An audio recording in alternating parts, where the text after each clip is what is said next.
Hello everyone, this is Heise here. Today we're going to talk about indicator organisms.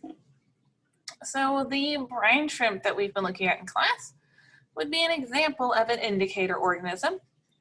An indicator organism is going to be any animal used to assess water quality. Frequently this includes things like fish, because fish spend their whole life in the water. Amphibians, so frogs, toads, they have very thin skin, making them very sensitive to pollution, as well as macroinvertebrates. A macroinvertebrate describes an organism that's not microscopic, so our brine shrimp are kind of on the borderline there, and lack a backbone. That's what makes things invertebrates. They don't have a backbone. Frequently, these are going to be insect larvae. Many insects start off their life cycle in the water.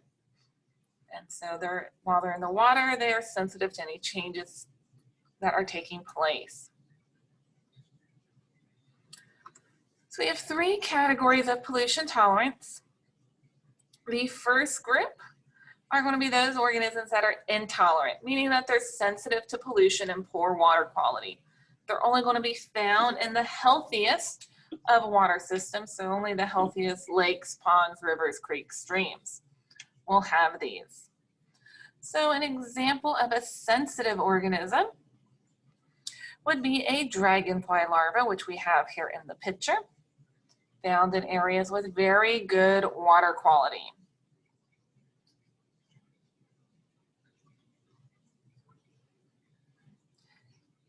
Next, we have the intermediate or moderate tolerance.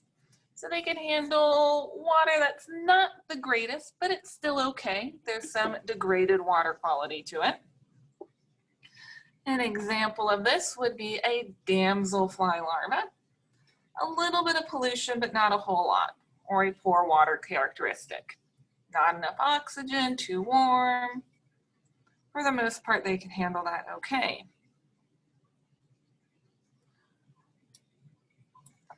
Then we have what's considered our tolerant organisms. Tolerant organisms do well in polluted, degraded habitats. Where the water quality is just terrible, you're going to find these. A very common example would be the mosquito larva. So mosquitoes, part of the reason they are so hard to control is they can reproduce pretty much in any body of waters, even something as small as a flower pot or a dog water dish that has water collecting in it.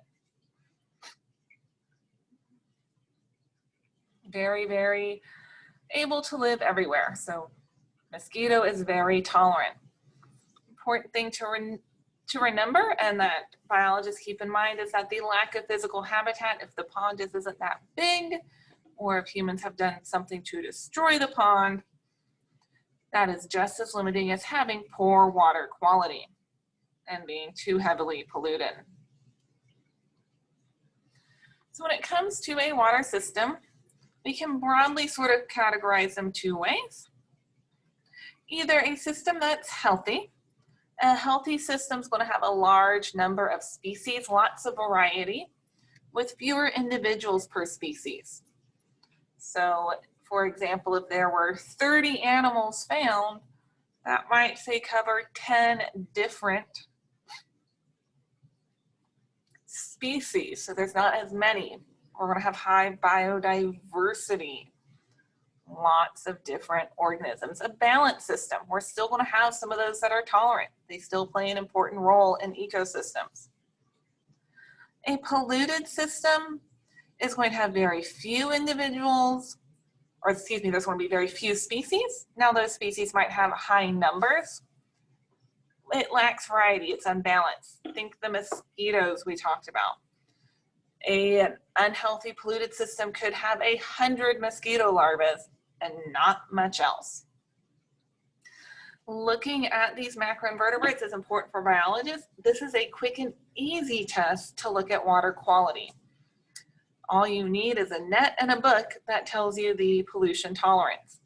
A lot of times when ecologists, anybody who's studying fresh water goes out and look, they're going to look at the indicator organisms first.